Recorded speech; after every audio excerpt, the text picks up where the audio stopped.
Assalamualaikum warahmatullahi wabarakatuh. Perkenalkan, nama saya Rosa Puspita dengan NIM C1G021040. Keberadaan Undang-Undang Dasar 1945 yang selama ini disakralkan dan tidak boleh diubah kini telah ada mengalami perubahan. Tuntunan perubahan terhadap Undang-Undang Dasar 1945 itu pada hakikatnya merupakan tuntunan bagi adanya penataan ulang terhadap kehidupan berbangsa dan bernegara. Atau dengan kata lain, sebagai upaya memulai kontrak sosial baru antara warga negara dengan negara menuju apa yang dicita-citakan. Dalam sebuah peraturan dasar, perubahan konstitusi ini menginginkan adanya perubahan sistem dan kondisi negara yang otoritaria menuju ke arah sistem yang demokratis dengan relasi lembaga negara yang seimbang. Dengan demikian, perubahan konstitusi menjadi suatu agenda yang tidak bisa diabaikan. Hal ini menjadi suatu keharusan dan amat menentukan bagi jalannya demokratisasi suatu bangsa. Realita yang berkembang kemudian memang telah menunjukkan adanya komitmen bersama dalam setiap elemen masyarakat. Bagaimana cara mewujudkan komitmen itu dan siapa yang berwenang melakukannya, serta dalam situasi seperti apa perubahan itu?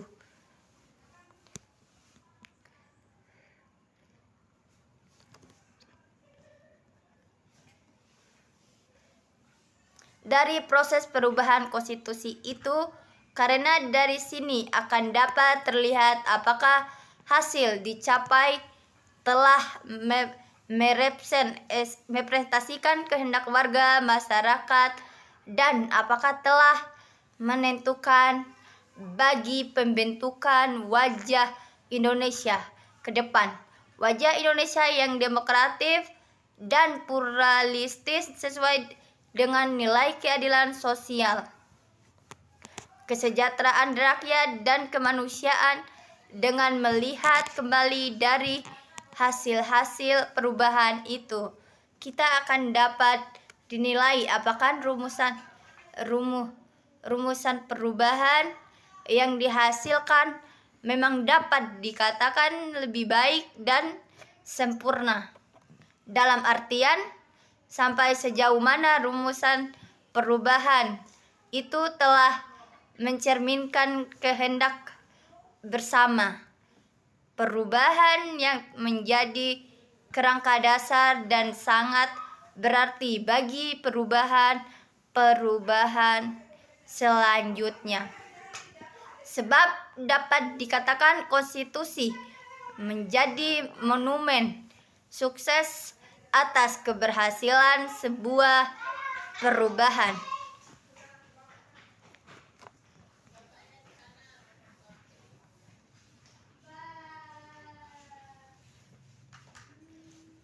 Negara merupakan salah satu bentuk organisasi yang ada dalam kehidupan masyarakat.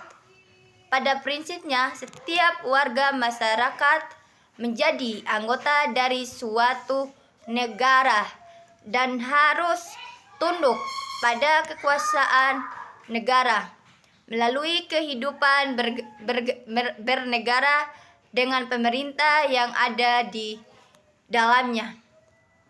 Masyarakat ingin mewujudkan tujuan-tujuan tertentu seperti terwujudnya ketentraman, ketertiban, dan kesejahteraan masyarakat. Agar pemerintah suatu negara memiliki kekuasaan untuk mengatur kehidupan masyarakat tidak bertindak seenaknya, maka akan sistem aturan tersebut menggambarkan suatu hierarki atau pertindakan dalam aturan yang paling tinggi tingkatannya sampai pada aturannya yang paling rendah. Negara dan konstitusi adalah dui tunggal. Jika diibaratkan bangunan, negara sebagai pilar-pilar atau tembok tidak bisa berdiri kokoh tanpa pondasi yang kuat, yaitu konstitusi. Hampir setiap negara mempunyai konstitusi, terlepas dari apakah konstitusi tersebut telah dilaksanakan dengan optimal atau belum. Yang jelas, konstitusi adalah perangkat negara yang perannya tak bisa dipandang sebelah mata. Bangsa dan negara adalah suatu kelompok manusia yang dianggap memiliki identitas bersama dan mempunyai kesamaan bahasa, agama, budaya, dan sejarah. Dalam pengertian lainnya, bangsa adalah sekelompok manusia yang dipersatukan karena memiliki persamaan sejarah dan cita-cita yang mana mereka terikat di dalam satu tanah air. Sedangkan pengertian bangsa dalam arti sosiologi adalah perkumpulan orang yang saling membutuhkan dan berinteraksi untuk mencapai tujuan bersama dalam suatu wilayah. Sedangkan arti politis pengertian bangsa adalah suatu masyarakat dalam suatu daerah yang sama dan tunduk pada kedaulatan negara sebagai satu kekuasaan tertinggi keluar dan ke dalam.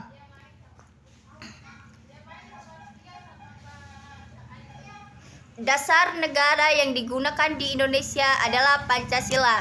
Nilai-nilai luhur yang terkandung Pancasila telah ada dan kalbu bangsa jauh sebelumnya. Indonesia merdeka.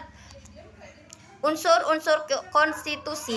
Di dalam sebuah negara pastilah terdapat konstitusi, karena konstitusi adalah hal paling fundamental yang mengatur jalannya sebuah pemerintah.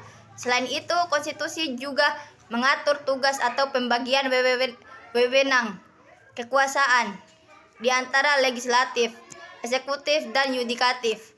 Indonesia memiliki konstitusi, yaitu Undang-Undang Dasar tahun 1945. Maka Undang-Undang Dasar 1945 inilah yang menjadi landasan atau acuan dalam menjalankan kegiatan pemerintah. Selain itu, Undang-Undang 1945 adalah sumber hukum tertinggi dari negara Indonesia. Undang-Undang Dasar atau konstitusi negara tidak hanya berfungsi membatasi kekuasaan pemerintah, akan tetapi juga menggambarkan struktur pemerintah suatu negara. Ada 3 unsur yang terdapat dalam konstitusi, yaitu konstitusi sebagai perwujudan perjanjian masyarakat atau kontrak sosial, sehingga menurut pengertian ini konstitusion yang ada merupakan hasil atau konsolusi dari persepakatan masyarakat untuk membina negara dan pemerintah yang akan mengatur mereka. Konstitusi sebagai piagam yang menjamin hak-hak asasi manusia, berarti perlindungan dan jaminan atas hak-hak manusia dan warga negara yang sekaligus penentuan batas hak dan kewajiban baik warganya maupun alat-alat pemerintahannya. Konstitusi sebagai forma regimenis, yaitu kerangka bangunan pemerintah atau pendapat lain dikemukakan oleh Sir.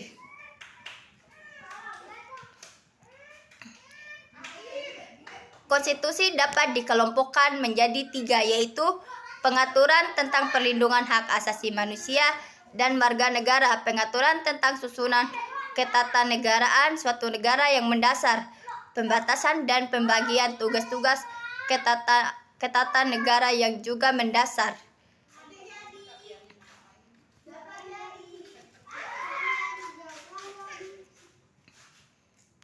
Sebagai pegangan untuk memerintah dalam suatu negara, negara yang berdasarkan konstitusi adalah negara yang kekuasaan pemerintahannya, hak-hak rakyatnya, dan hubungan antara kekuasaan pemerintah serta hak-hak warga negara diatur oleh hukum.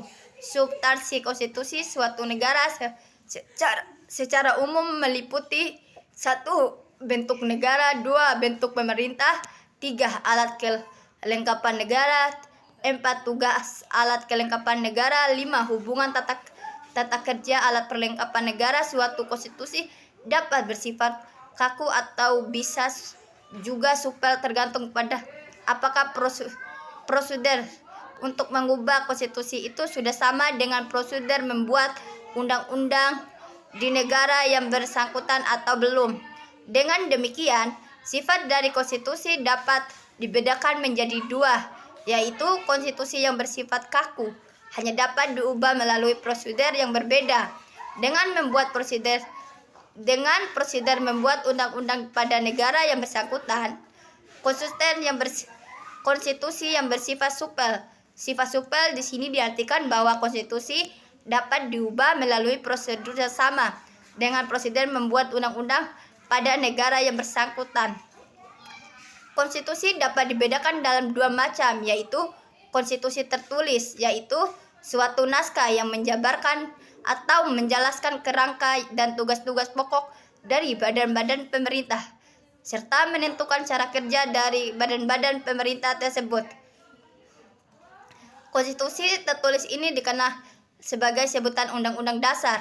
Konstitusi tidak tertulis merupakan suatu aturan yang tidak tertulis yang ada dan dipelihara dalam praktik penyelenggaraan negara suatu negara. Konstitusi tidak tertulis ini dikenal sebagai sebutan konversi.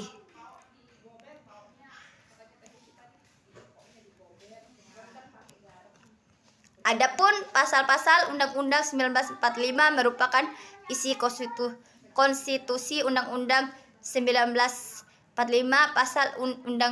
Pasal Undang-Undang Dasar 1945 terdiri atas 16 bab, 37 pasal dan 3 pasal aturan peralihan serta 2 pasal aturan tambahan.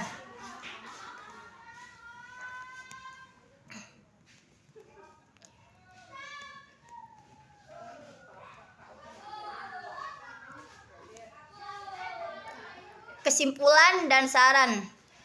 Berdasarkan uraian pada pembahasan dapat disimpulkan beberapa hal sebagai berikut. Negara merupakan suatu organisasi di antara sekelompok atau beberapa kelompok manusia yang secara bersama-sama mendiami suatu wilayah tertentu dengan mengakui adanya suatu pemerintah yang mengurus tata tertib dan keselamatan sekelompok atau beberapa kelompok manusia yang ada di wilayahnya. Konstitusi diartikan sebagai peraturan yang mengatur suatu negara yang tertulis maupun tidak tertulis. Konstitusi membuat aturan-aturan pokok fundamental yang menumpang berdirinya suatu negara. Antar negara dan konstitusi mempunyai hubungan yang sangat erat karena melaksanakan konstitusi pada dasarnya juga melaksanakan dasar negara. Pancasila merupakan filosofisen Gondralaks dan Komong platform atau kalimatul safa. Pancasila sebagai alat yang digunakan untuk mengesahkan suatu kekuatan dan mengakibatkan Pancasila cenderung menjadi ideologi tertutup, sehingga Pancasila bukan sebagai konstitusi melainkan Undang-Undang Dasar 1945 yang menjadi konstitusi di Indonesia. Sekian dari saya. Wassalamualaikum warahmatullahi wabarakatuh.